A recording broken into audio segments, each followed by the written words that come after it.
The air in southern Louisiana never truly cooled. Even at dawn, it clung to your skin, heavy, wet, like something alive. In 1839, deep within the bayou, the Beaumont estate rose from the swamp like a monument to power. White columns, wide verandas, fields stretching farther than the eye could see. Sugar cane, not cotton, sharp-edged, relentless, just like the man who owned it. Edgar Beaumont, a name spoken with respect in town, and with fear everywhere else. 1,200 acres, 80 souls forced to work it, and a house so large, it could hide secrets even from the people living inside it. But power has a strange weakness. It blinds you to what's happening right in front of you. Because inside that house, there was a man no one truly saw. Jonah Reed, 24, tall, quiet, moving through halls like a shadow that had learned how to breathe. He polished silver, carried letters, tended fires before anyone noticed they were cold, and left rooms before anyone remembered he was there. To Edgar, he was nothing more than labor. To the guests, he didn't exist at all. But Jonah saw everything. He saw the master's hands shake when no one was looking. Bills hidden beneath ledgers. Numbers that didn't add up. A man drowning quietly in a life he could no longer control. He saw Helena Beaumont, the wife, moving through the house like a ghost in silk. Beautiful, untouched by time, and completely forgotten by the man who married her. She spoke less each year, smiled less each season, until even her reflection felt like a stranger. And Clara, their daughter, 21, sharp-minded, restless, trapped inside a world that had already decided who she was allowed to become. Books hidden beneath pillows, thoughts she was never allowed to speak, dreams that had nowhere to go, except inward. 3 people, living under the same roof, but worlds apart, and in between them, moving silently, was Jonah. He understood something none of them did. Loneliness doesn't care about status. It doesn't care about power, or race, or rules. It finds the cracks, and it waits. The first crack came on a morning thick with rain. Helena had dismissed the servants early, claiming a headache, but Jonah remained, tending the fire in her private sitting room. The room was warm, too warm for the weather. Heavy curtains drawn, the outside world reduced to shadows and sound. She watched him, not like a mistress watches a servant, but like someone, trying to remember how to feel something real.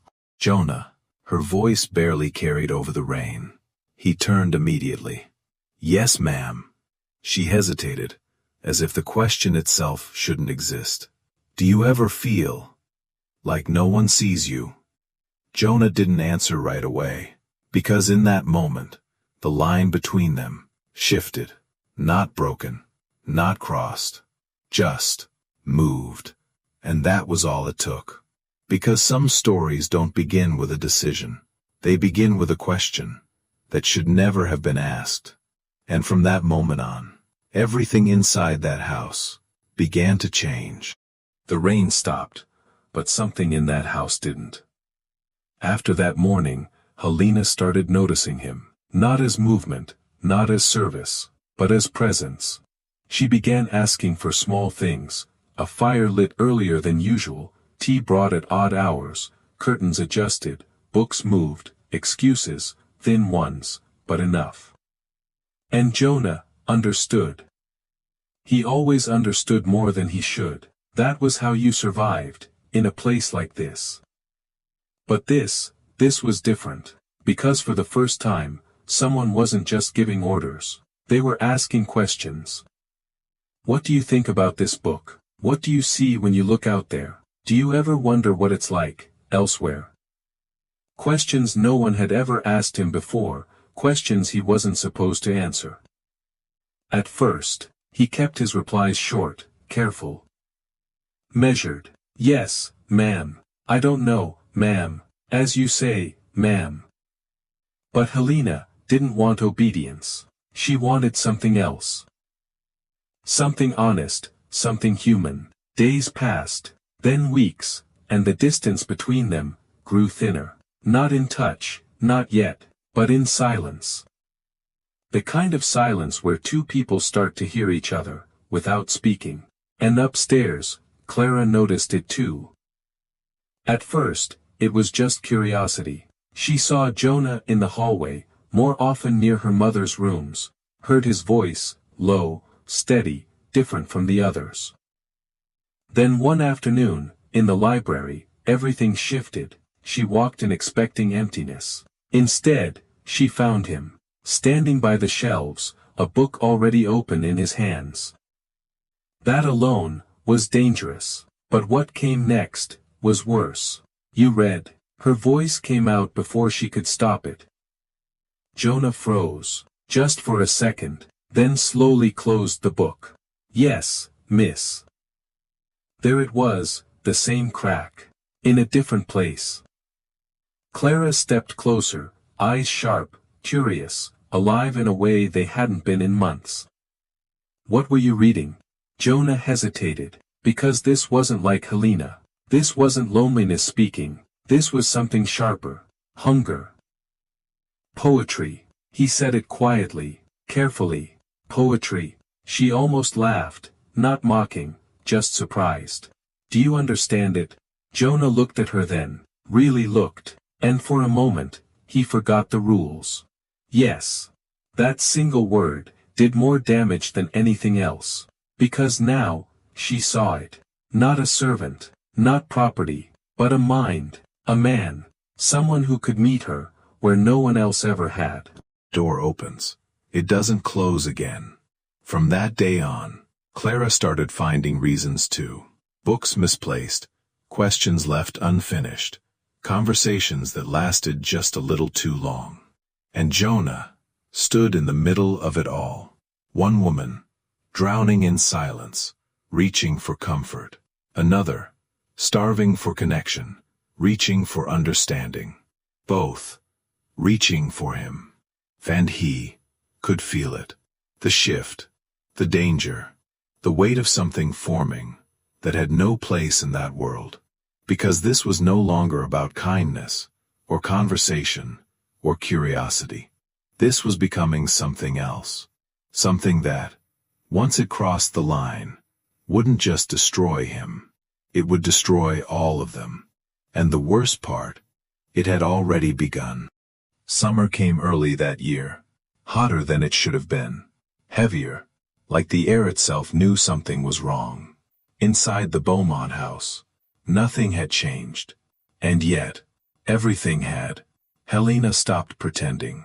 She no longer needed excuses. No more distant glances. No more careful distance.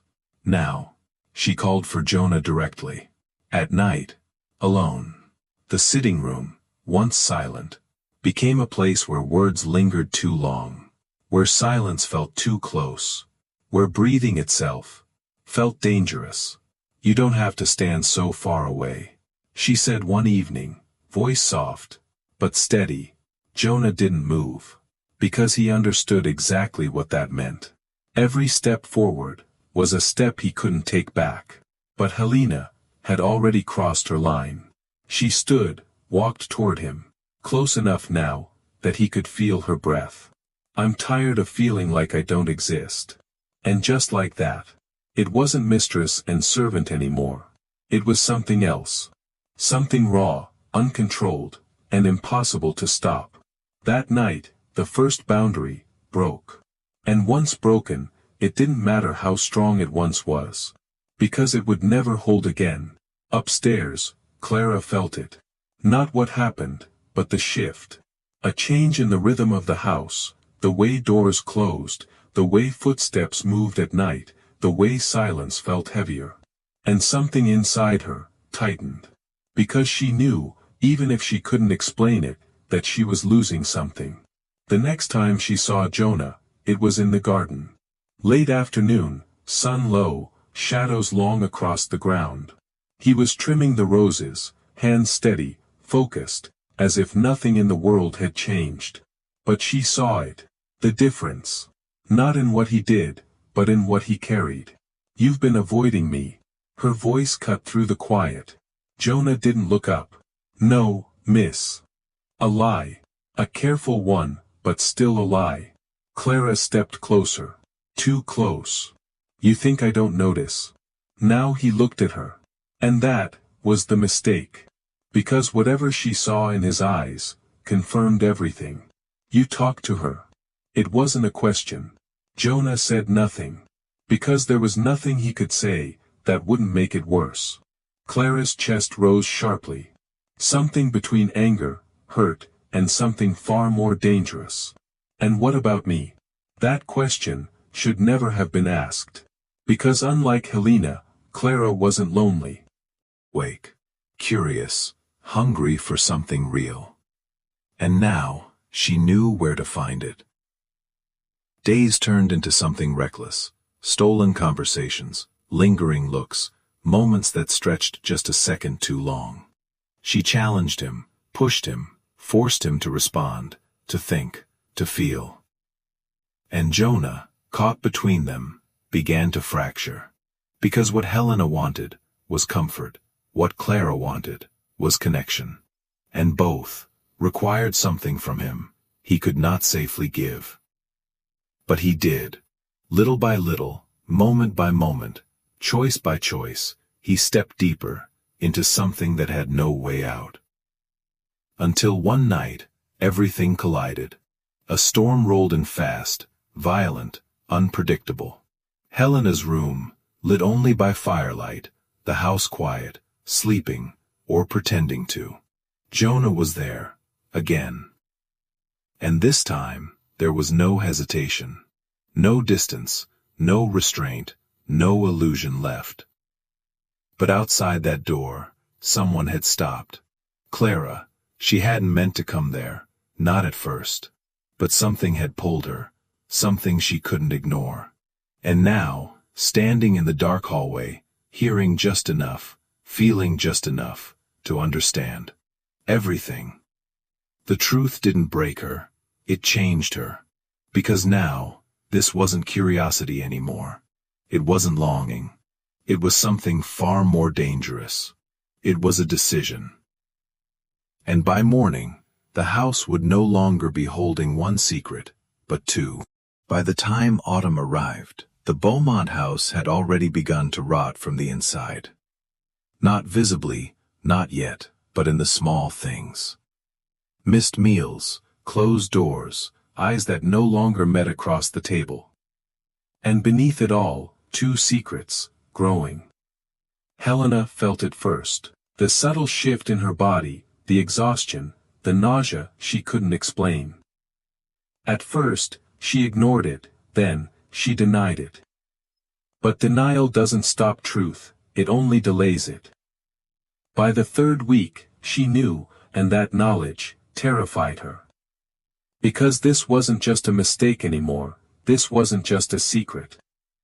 This was proof. Proof that could not be hidden forever. Upstairs, Clara was living the same nightmare, hands trembling, counting days, watching her reflection change, slowly, inevitably. She didn't cry. Not at first. Because part of her had already accepted it, accepted the choice she made, the moment she stepped across that line. But acceptance didn't make it easier.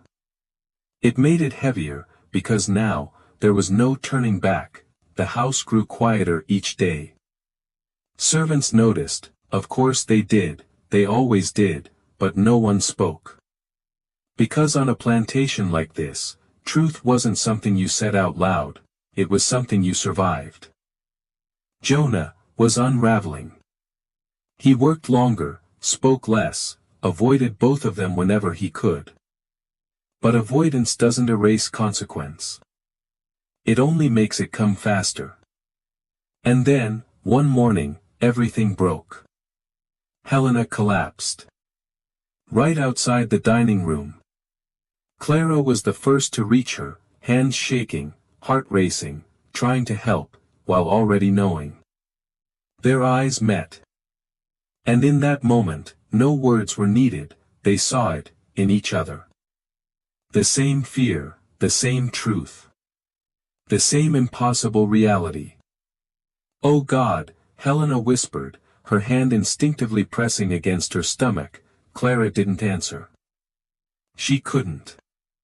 Because her own hand had already done the same. Two women, standing in the same house, carrying the same secret, from the same man. The weight of it crushed the air between them. "What have we done?" Helena's voice broke. Clara shook her head slowly, tears finally forming, not from shame, but from understanding. "This isn't over," she whispered. Helena replied. "It's just beginning." And they were right. Because secrets like this don't stay buried. They leak. Through cracks. Through whispers. Through people who start noticing. Just enough. A maid who lingers too long. A dress that no longer fits. A glance that lasts a second too late. And eventually, it reaches the one person it was never meant to reach. Edgar Beaumont. He didn't see it at first. Too busy, too distracted, too consumed by his own failing empire. But truth has a way of choosing its moment. And his came on a cold evening when everything finally aligned. A doctor's hesitation, a servant's silence, a detail that didn't make sense. And then, the realization. Slow, then all at once. His wife, pregnant. His daughter, pregnant. And he knew, without needing to be told, there was only one man who could have done this. Jonah. The name echoed in his mind, like a gun being cocked. Everything he thought he controlled, everything he believed was his, had been touched, broken, taken, from inside his own house. And in that moment, Edgar Beaumont didn't just want answers. He wanted blood. Because the truth was no longer a secret. It was a sentence. And someone was about to pay for it. The house didn't sleep that night. It held its breath. Because when a man like Edgar Beaumont discovers the truth, he doesn't wait. He acts. The doors opened, one by one, servants pulled from their quarters, lights lit across the house like a warning fire. And at the center of it all, Jonah stood. Still, silent, already knowing. "You." Edgar's voice cut through the room like a blade. Jonah didn't deny it, didn't run, didn't beg. "Yes, sir." That was all. And somehow, that made it worse. Because Edgar expected lies. Excuses, fear. Not truth. Not calm. "You think this is something you can admit and walk away from?" His voice trembled, not from weakness, but from rage barely contained. "You've ruined my house." Jonah finally looked at him, not as master, but as a man. It was already broken. Silence, the kind of silence that only comes right before something explodes. Helena stepped forward, then Clara. Together. "Stop." Helena's voice was shaking, but firm. "This is not just him." Edgar turned slowly. Eyes dark, dangerous. "What did you say?" Clara lifted her chin. For the first time, not a daughter, not obedient, but something else. "We chose this too." The words hit harder than any confession. Because now, there was no single target. No simple punishment. This wasn't a crime he could isolate, it was a truth that infected everything. Edgar staggered back slightly. Not from shock alone, but from something deeper. Control, slipping. Because for the first time in his life, he couldn't fix this. Couldn't silence it, couldn't bury it. The empire he built, the power he believed in, was nothing, inside his own home. No one moving, no one breathing, until finally, Edgar spoke again, quieter this time. Older. Get out. No shouting, no orders, just finality. Jonah didn't hesitate. He understood. Freedom and exile, in the same breath. Helena closed her eyes. Clara didn't move. Because they both knew, this was the only way he survived. By morning, Jonah was gone. No chains, no punishment, no grave. Just disappeared into a world that might still kill him, but wouldn't belong to anyone else. The Beaumont house remained, but it was never the same. Withdrew into silence, a ghost in her own life. Clara changed completely, no longer pretending, no longer obedient, but carrying something heavy in her eyes. And Edgar lived long enough to understand something too late. That power can control bodies, but it cannot control what people feel, what they choose, or what they become. Months later, 2 children were born, different rooms, same truth, and though no one spoke his name, he was there, in their eyes, in their blood, in the story that could never be told. Years passed, the war came, the world changed, the plantation fell, like everything built on something broken. And somewhere, far from Louisiana, a man named Jonah Reed lived as something he had never been allowed to be before. Free. But freedom doesn't erase memory, and some stories don't end. They echo, through time, through people, through choices that can never be undone. Because in the end, this was never just a scandal.